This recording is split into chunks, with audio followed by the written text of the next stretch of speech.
Bonjour, je suis Harmonie, passeuse de culture dans les espaces d'apprentissage de Cultura. Aujourd'hui, je vais vous apprendre à customiser un tote bag à l'aide de la machine Cricut Maker 3. Au travers de plusieurs exercices, je vais vous apprendre à intégrer une image et un texte dans le logiciel Design Space, lancer la découpe, appliquer le thermocollant et utiliser la presse. Pourquoi le choix de ce thème? Parce que la Maker 3 vous permet de customiser et personnaliser tous les objets du quotidien et ainsi les rendre uniques. En plus, c'est très tendance. Pour réaliser ce tote bag personnalisé Je peux pas, j'ai yoga, il vous faudra une Cricut Maker 3, une Easy Press et son tapis, une tablette ou un ordinateur, un set d'outils Cricut, de l'iron-on de la couleur de votre choix. Ici, on utilisera du rose et du doré. Et enfin, une brosse anti-adhésive pour les peluches. Pour ce premier exercice, je vais vous apprendre à intégrer une image dans le logiciel Design Space. Au préalable, il faut le télécharger sur votre ordinateur ou votre tablette. Vous vous retrouvez face à l'écran qui représente le canevas, le point de départ de votre projet. Vous allez, grâce à la barre d'outils, intégrer votre première image. Je choisis de taper un cœur. Vous pouvez le taper en français ou en anglais. J'accède à une page sur laquelle vous retrouvez plusieurs produits qui sont gratuits. Une banque de données de 1500 images vous permet de vous amuser en toute liberté. Je choisis ce design que j'insère. Vous pouvez parfaitement vous balader dans le logiciel et obtenir les dimensions réelles de votre projet. Je l'agrandis pour que ceci représente environ 15 cm.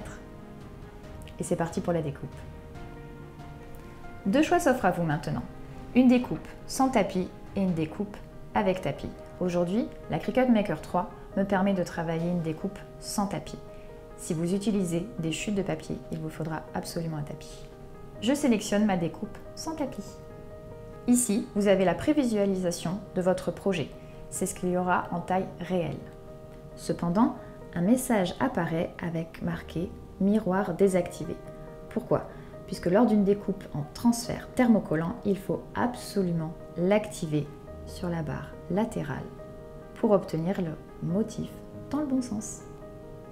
Maintenant, il va falloir que je sélectionne les bons réglages de ma machine. Je vais ici sélectionner l'iron-on classique. Je peux aller le rechercher parmi tous les matériaux configurés dans la machine.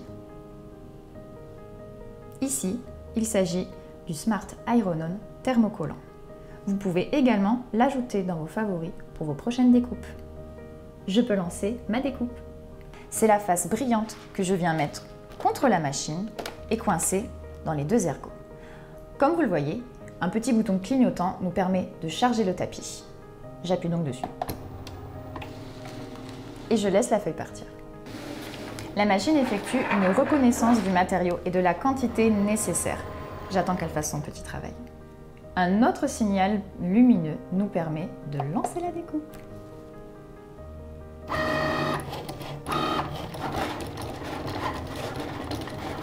La découpe est très rapide. De la même façon que tout à l'heure, je décharge mon matériau une fois que le symbole lumineux clignote. Ma découpe est terminée. Je vais pouvoir maintenant écheniller et enlever l'excédent de matériaux grâce aux ciseaux. Avec un petit peu de lumière, vous pouvez facilement repérer les tracés de la machine. N'hésitez pas à conserver toutes les chutes, elles vous serviront pour des prochaines découpes. Maintenant, on va procéder à l'échenillage. Il s'agit juste de récupérer un outil comme celui-ci et d'enlever le surplus et tous les excès de matériaux. Je vais donc délicatement le planter dans mon matériau et tirer. Je peux aussi m'aider de mes doigts et quand la découpe a été correctement réalisée, ça devient de suite très facile et un vrai jeu d'enfant. Vous voyez très rapidement apparaître le motif sélectionné. N'hésitez pas à tirer dessus, ça ne craint absolument rien. Le cœur est terminé, prêt à être apposé sur mon support textile. Exercice numéro 2. Depuis ma barre d'outils, je vais sélectionner texte. Toute une banque de polices vous est également proposée. Je vais choisir celle-ci et je tape mon texte. Je peux de la même façon que tout à l'heure venir le promener dans le canevas, l'agrandir, l'élargir. Pour la découpe, c'est exactement comme tout à l'heure. Je poursuis avec les mêmes étapes. J'appuie donc sur Créer. Je continue de choisir une découpe sans tapis. Il faut absolument activer la fonction miroir pour un transfert textile. Ici, lors de la prévisualisation, ça ne me convient pas. Je vais donc venir appuyer ici pour activer ma fonction miroir. Le logiciel est très intelligent puisqu'il vous explique bien et confirme que c'est pour le transfert textile. Je l'active et je continue. Vous voyez bien qu'au moment de la découpe, tout ressortira dans le bon sens. Je vais continuer de travailler avec un iron-on thermocollant. Je choisis celui-ci. Je peux lancer ma découpe. Maintenant que les exercices sont terminés, nous allons passer à la réalisation du projet. Pour ce projet, je vais utiliser 2 coloris d'iron-on. Un rose et le motif sera en doré brillant. Je récupère le canevas, l'interface de départ de mon projet. Je vais récupérer une police qui me plaît. Ici, je vais choisir celle-ci. J'intègre mon texte en plusieurs étapes. Je viens positionner ma première phrase ici. Pour insérer une nouvelle ligne, je récupère à nouveau dans ma barre d'outils le texte. Je vais chercher la police de mon choix. Ici, j'ai un gros penchant pour DTS Miss Only. Je rajoute ma deuxième ligne. Je viens la positionner comme je le souhaite sous mon texte et ainsi de suite. Et maintenant, je vais venir insérer une nouvelle image. Je vais directement aller chercher l'image d'un lotus. Parmi toutes celles que je retrouve dans mon logiciel, je récupère celle-ci, je l'insère et je viens à nouveau travailler les dimensions de mon projet. Lorsque je bouge tous mes éléments, plusieurs guides, comme vous le voyez, les petites barres oranges qui sont sur le canevas, me permettent de centrer et de travailler mon projet pour qu'il soit impeccable. Maintenant, je vais changer les coloris de mes textes et de mes images pour correspondre approximativement à la couleur des thermocollants que je vais choisir. Ici, je vais aller sélectionner un rose pour coller davantage à mes couleurs. Pareil pour celui-ci. Grâce à la barre d'outils, je peux vraiment mener plusieurs actions sur tout mon projet.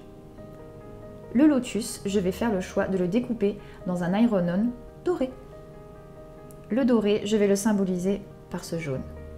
Et yoga sera de la même façon en rose. Pour garder ma composition telle que je l'ai créée à l'image, il faut que j'attache mon projet. Attention, je ne peux attacher les éléments que par couleur. Pour ça, je dois extraire mon lotus, sélectionner tous les éléments en rose et attacher mon projet. J'appuie maintenant sur Créer. Je continue de travailler, comme toujours sans tapis. On voit bien maintenant le tapis pour le doré du lotus et le rose pour le texte, avec l'emplacement pour venir y mettre le lotus. Je vais définir à nouveau le matériel qu'il me faut pour adapter la découpe. Nous allons sélectionner l'iron-on classique. La fonction miroir est bien activée, nous allons pouvoir charger le matériau. Je fais toujours attention de positionner la face brillante face à la machine. Maintenant, je vais passer à la découpe du lotus. Pour celui-ci, je vais choisir un thermocollant pailleté. Le réglage sera donc un peu différent. Je retourne chercher mes matériaux et je suis sur un thermocollant scintillant. La fonction miroir est activée, je charge mon matériau. Une fois que j'ai découpé tout mon surplus de matière, comme pour les exercices, je vais procéder à l'échenillage. L'échenillage est terminé, j'obtiens mon motif dans le bon sens, d'où l'intérêt de la fonction miroir. Je vais pouvoir passer au lotus. De la même façon, je prends mon outil d'échenillage et je viens récupérer l'excédent .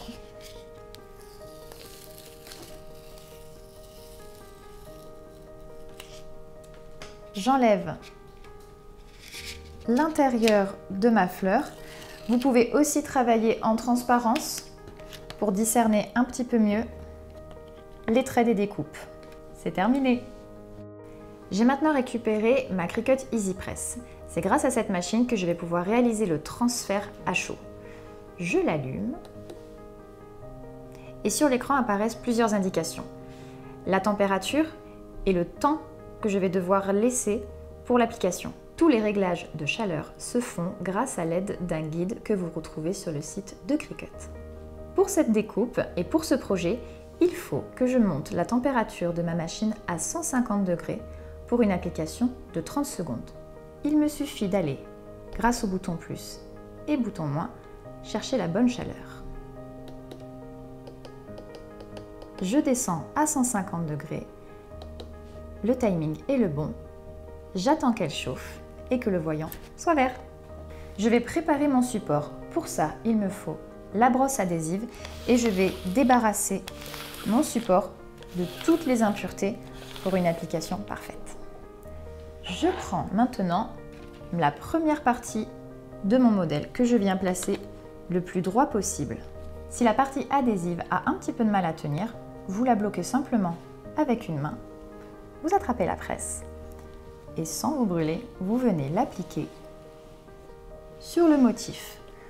Vous appuyez simplement sur le logo Cricut et le décompte commence. Surtout, pensez à ne pas bouger votre presse. Je récupère ma presse et je découvre le résultat. Je n'enlève pas de suite la première partie de mon thermocollant pour ne pas me brûler. Vous pouvez passer la presse jusqu'à 4 fois sur votre produit. Si jamais il y avait des difficultés pour le retirer, comme maintenant, je la rapplique encore 30 secondes. Sans bouger votre presse, vous la retirez dès que le décompte est terminé. J'attends encore un petit peu pour ne pas me brûler. Vous enlevez très délicatement le film protecteur. Et nous allons pouvoir maintenant mettre le lotus en doré. Pour cela, je viens le placer le plus centré possible. Je peux très bien récupérer la première partie de mon thermocollant pour venir protéger le reste de mon écriture, sinon la presse enlèvera tout. Mon projet est presque terminé. Si je sens qu'il manque quelques détails sur mon tote bag, je peux toujours revenir à l'application et relancer autant de découpes que je le souhaite. Nous allons rajouter quand même un petit hashtag très tendance en rapport avec le yoga, hashtag Namasté. Je récupère mon projet initial auquel je vais pouvoir ajouter les détails qui me manquent. Pour continuer de garder les mêmes proportions, je garde mon projet initial et de la même façon, je vais pouvoir changer les coloris. Ici, je le veux toujours en rose. Maintenant que je souhaite juste découper mon hashtag, je vais pouvoir supprimer le reste de mon projet, conserver cette découpe et appuyer sur créer. Comme tout à l'heure, je vais pouvoir à nouveau appliquer ma presse sur le tote bag. Je vais pouvoir l'appliquer sur mon support dans le coin. Grâce au tapis Cricut de chauffe que je retrouve juste ici, je vais pouvoir protéger la table sur laquelle je travaille. Faites bien attention à ne pas poser votre presse sur les autres éléments déjà thermocollés. Sinon, vous allez brûler votre projet. Et voici, c'est terminé pour aujourd'hui. J'espère que vous êtes fiers de votre réalisation. Maintenant que vous savez vous servir de la Cricut Maker, vous allez pouvoir personnaliser n'importe quel support. Une trousse pour la plage, votre étui à lunettes ou encore un rangement pour les rouges à lèvres. Si vous avez besoin d'autres astuces et d'autres idées, n'hésitez pas à nous retrouver sur notre site cultura.com, les réseaux sociaux, en magasin et évidemment nos espaces d'apprentissage. À bientôt!